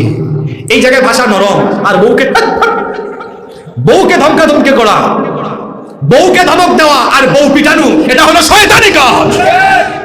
পৃথিবীর কোন নবী বা রাসূল তার বিবির সাথে এ ধরনের আচরণ করে? বিবির সাথে বেশি লাগতে যাইয়েন না, চেহারা সুন্দর ভালো থাকবে না। যারা বউয়ের সাথে ভালো আচরণ করে এদের চেহারা সুন্দর না, কারণ বউ তরকারিতে মশলা বা লবণ টবণ ঠিকঠাক মতো দেয় না। বউয়ের সাথে ঝামেলা করবেন, তরকারিতে স্বাদ হবে না। আর যারা বেশি বেশি বউয়ের সাথে ঝামেলা করে এদের চেহারা সুরত ভালো না, বউ এদেরকে না খাওয়াই আমারে। এজন্য বেশি বেশি বউয়ের প্রশংসা করবেন, বউয়ের কাছে ভালো হন, তাহলে ভালো হয়ে যেতে পারবেন। ফেরাউন বলল গোটা মিশরে আমি রব। আসিয়াকে গিয়ে বলল, আসিয়া আমি তো খুদা, তুমি ইমান আনো। আসিয়া কয় তুই খুদা না হুদা, এটা আমার চেয়ে ভালো কেউ জানে? নবীজি বলেছেন যে তার বউয়ের কাছে উত্তম সে আসলেই উত্তম। নবীজি এসে আমাদের মা আম্মা জান আয়েশা রাদিয়াল্লাহু আনহাকে বললেন, আমাকে আল্লাহ নবুয়ত দিয়েছেন। তিনি তখন বললেন 15 বছর ধরে আপনার সাথে সংসার করি, আপনার ইনসাইড আউটসাইড সবই জানি, এই চরিত্রই বলে আপনি পয়গাম্বার। এই জন্য আমি চিন্তা ভাবনা না করে আপনার উপরে ঈমান আনলাম। আজকে আপনি আপনার বউকে বাড়িতে গিয়ে বলবেন, বিবাহিত ভাইয়েরা, ও বউ আমি তো নতুন পীর হয়েছি, তুমি মুরিদ হও। আপনি কি জাতের পীর? আমাদের মতো বহুত হুজুররা, আপনারা আমাদেরকে বলেন হুজুর, আর বহু হুজুররা বাড়িতে গিয়ে বাসায় গিয়ে বউকে কই হুজুর। কথা বোঝেন নাই? হুজুরগিরি ছুটে যায়। আপনি কেমন? আপনার স্ত্রী সবচেয়ে ভালো জানে, ঠিক কিনা বলেন? তো বলছিলাম পোশাক আশাকের কথা। এই নগ্ন পোশাক আশাকের কারণে অশ্লীলতা বাড়ছে। নাম্বার 7, 7 নম্বর হলো যুব সমাজ ধ্বংসের 7 নম্বর কারণ হলো অসৎ বন্ধুদের সাথে চলাফেরা ঘোরাফেরা। কথায় আছে সৎ সঙ্গে স্বর্গবাস, অসৎ সঙ্গে সর্বনাশ। আপনার একটা কাপড়ে আপনি আতর লাগাবেন, আতর লাগানো সেই পোশাক যখন আলমারিতে রাখবেন, দেখবেন আতরের গন্ধ অন্য কাপড়ে চলে যায়। সিগারেট খেয়ে সিগারেটের ধোঁয়া যদি পোশাকে লাগে, সিগারেটের গন্ধযুক্ত পোশাক আলমারিতে রাখলে দেখবেন সিগারেটের গন্ধ অন্য কাপড়ে চলে যায়। এই উদাহরণটা কেন দিলাম? যে ছেলে পড়াশোনা করে, পড়াশোনায় মনোযোগী ব্রিলিয়ান্ট ছেলে, নামাজি ছেলে, এমন ভালো ছেলের সাথে থাকলে দেখবেন আস্তে আস্তে আপনিও নামাজি হয়ে যাবেন, আস্তে আস্তে আপনিও ভালো ছাত্র হয়ে যাবেন। গাঁজাখুরি, আবাখুর, বেনামাজি চরিত্রহীন এর সাথে থাকলে দেখবেন আপনার চরিত্র আরো খারাপ হয়ে। আল্লাহ তাআলা বলেছেন অসৎ বন্ধুদের সাথে চলাফেরা করে কিয়ামতের দিন যারা জাহান্নামে যাবে সেই লোকেরা দুই হাত কামড়িয়ে কামড়িয়ে আফসোস করবে। আল্লাহ তাআলা কোরআনুল কারীমের 25 নম্বর সূরা সূরাতুল ফুরকানের 27 নম্বর আয়াত থেকে বলছেন, ওয়া ইয়াউমা ইয়া'আদ্দুল যালিমু আলা ইয়াদাইহি ইয়াকুলু ইয়া লাইতানি ইত্তাখাযতু মা'আর রাসূলি সাবিলা। আল্লাহ তাআলা বলছেন সেই দিন সীমা লঙ্ঘনকারী গুনাহগাররা দুই হাত কামড়ে কামড়ে বলবে, হায় হায় হায়, দুনিয়াতে যদি আমার অসৎ বন্ধুদেরকে গ্রহণ না করে রাসূলের পথ, রাসূলের আদর্শ গ্রহণ করতাম, যারা রাসূলের আদর্শ গ্রহণ করে চলতো, তাদেরকে যদি আমার বন্ধু বানাতাম, আমার জন্য সেটা ভালো হতো। তারা আরো বলবে, ইয়া ওয়াইলাতা লাইতানি লাম আত্তাখিদ ফুলানান খলিলা। আফসোস, দুর্ভাগ্য আমার, লাম আত্তাখিদ ফুলানান খলিলা, অমুক তমুককে যদি আমার বন্ধু না বানাতাম আজ আমার এই পরিণতি হতো না। কথায় আছে সময় থাকতে ভালো হয়ে যাওয়া ভালো। কিয়ামতের দিন জাহান্নামে গিয়ে আফসোস করার চাইতে দুনিয়াতে বেঁচে থাকাকালীন সময়ে অসৎ বন্ধুদের সাথে সম্পর্ক ছিন্ন করে সৎ পথে সৎ বন্ধুদের সাথে চলাফেরা করাই ভালো। ছাত্রদেরকে বলছি, যারা পড়াশোনা করো, ক্লাসের ফার্স্ট বেঞ্চের ছাত্র, ভালো ছাত্রকে তোমার বন্ধু বানাও, তার সাথে গ্রুপ স্টাডি করো, তার সাথে মোতালায়া করো। এখানে যারা তরুণ আছো, যুবক আছো, যারা অশ্লীলতা, বেহায়াপনা, নোংরামিতে লিপ্ত, তার সঙ্গে নয়। আজান হলে নামাজে যায়, চরিত্রবান ছেলে।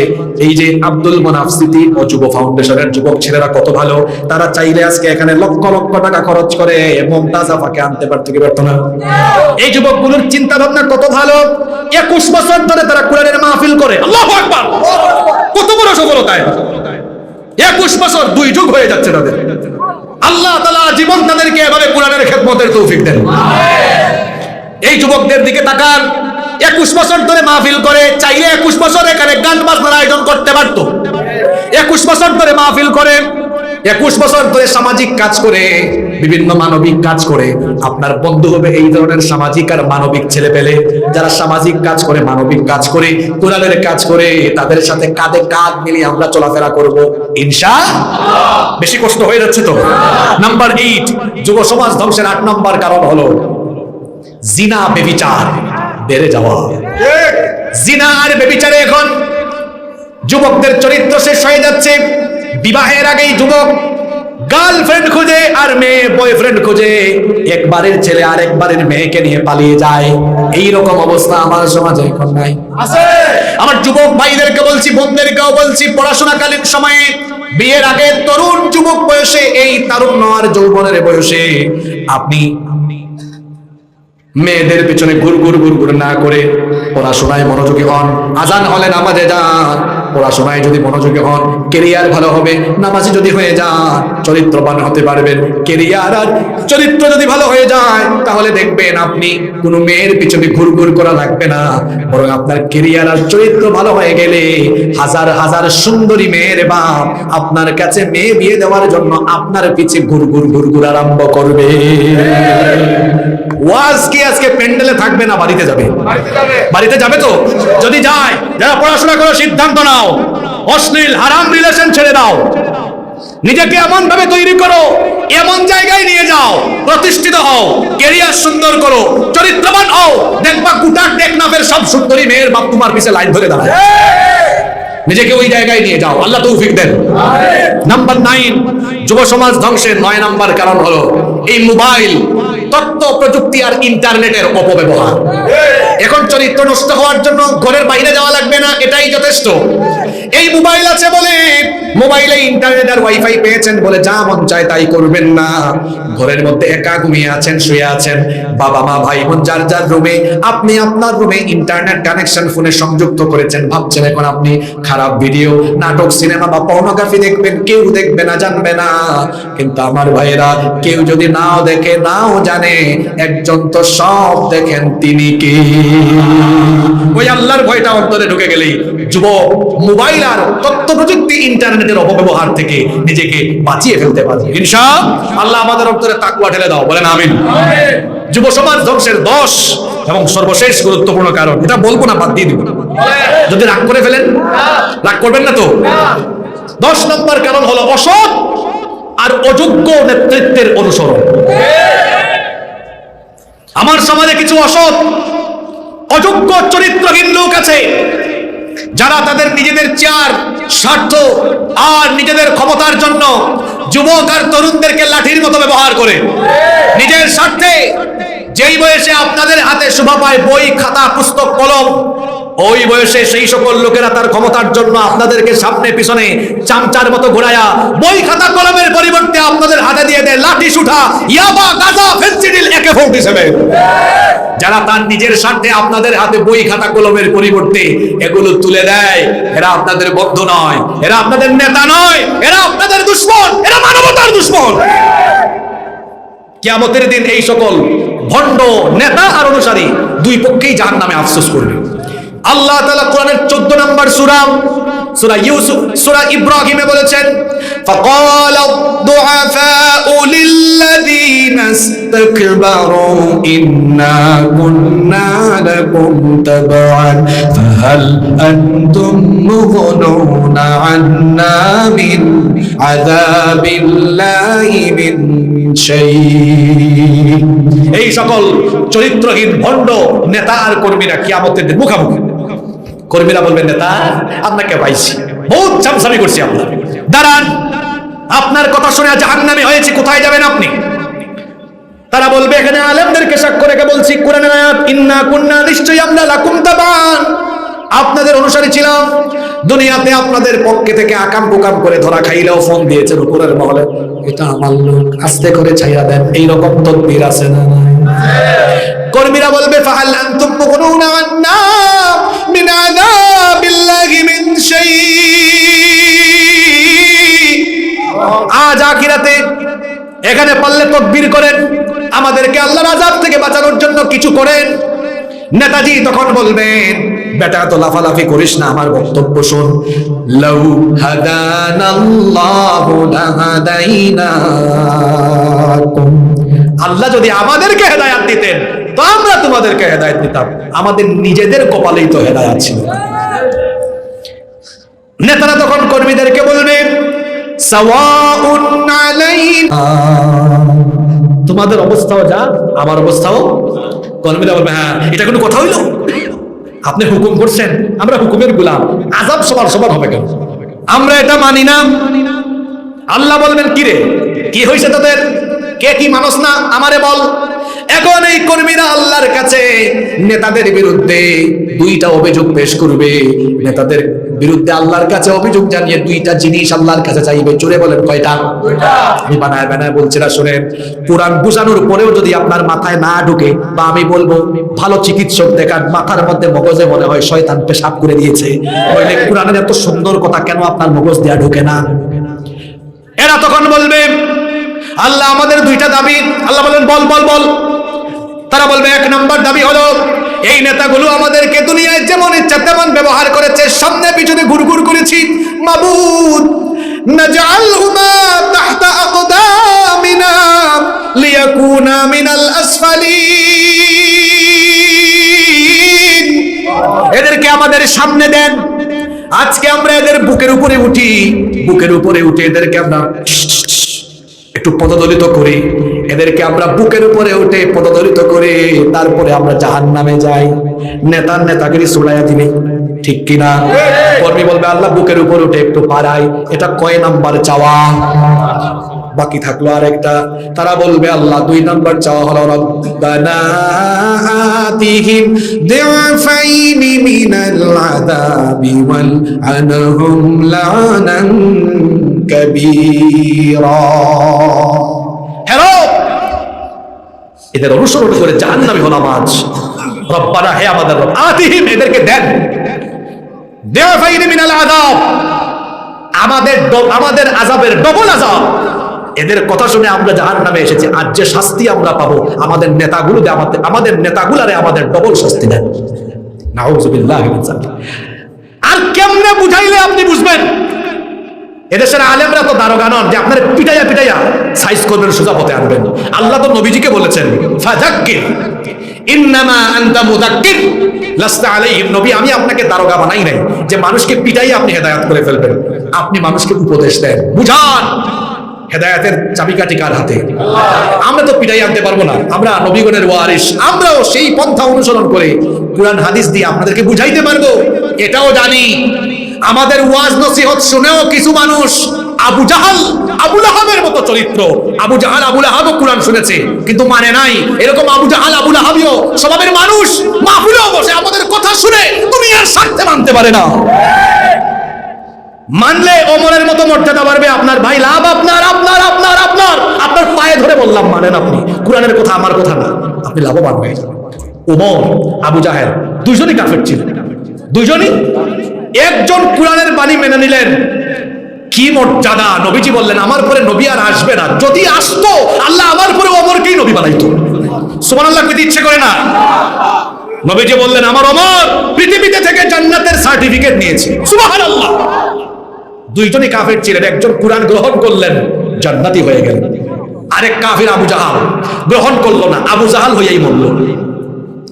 দুনিয়ার মানুষ তাকে গালি দেয়, আখিরাতেও জাহান্নাম চিরস্থায়ী তার জন্য। নবীজি উপদেশ দিয়েছেন, গ্রহণ করেছে একজন সম্মানিত, করে নাই লাঞ্ছিত। আমরাও তো দারোগা না, আমরা তাদেরকে পিটাইতে পারবো না, বুঝাইতে পারবো। 1.5 ঘন্টা যে বুঝাইলাম, নিরপেক্ষ মন মগজ নিয়ে বুঝার চেষ্টা করুন, সুপথে ফিরে আসুন, আপনি কল্যাণের পথে চলে যাবেন। না মানলে ভাই কি আর করা? ওই যে লাস্তা আলাইহিম বিমুসাইতির, আমরা ওসিও না, দারোগাও না, রেবো না, পিটাইতে পারবো না। বুঝলে বুঝপাতা, না বুঝলে তেজপাতা। যত কথা বললাম আল্লাহ এগুলো মগজের ভেতরে নিয়ে উপলব্ধি করা, জীবন পরিবর্তনের জন্য সিদ্ধান্ত নেওয়ার তৌফিক দেন। যুবকদের ধ্বংসের 10টি কারণ বলেছি, বাঁচবো কেমনে? একটাই পথ, আল কোরআনের পথ, এটাই হলো সত্যের পথ। আল কোরআনের পথ, এই পথই আসল পথ। আল কোরআনের পথ, এই পথই আসল পথ। অন্য পথে, অন্য মতে নেই যে রহমত। আল কোরআনের পথ, এই পথই আসল পথ। এই কোরআনের পথে আল্লাহ আমাদের সবাইকে কবুল করেন।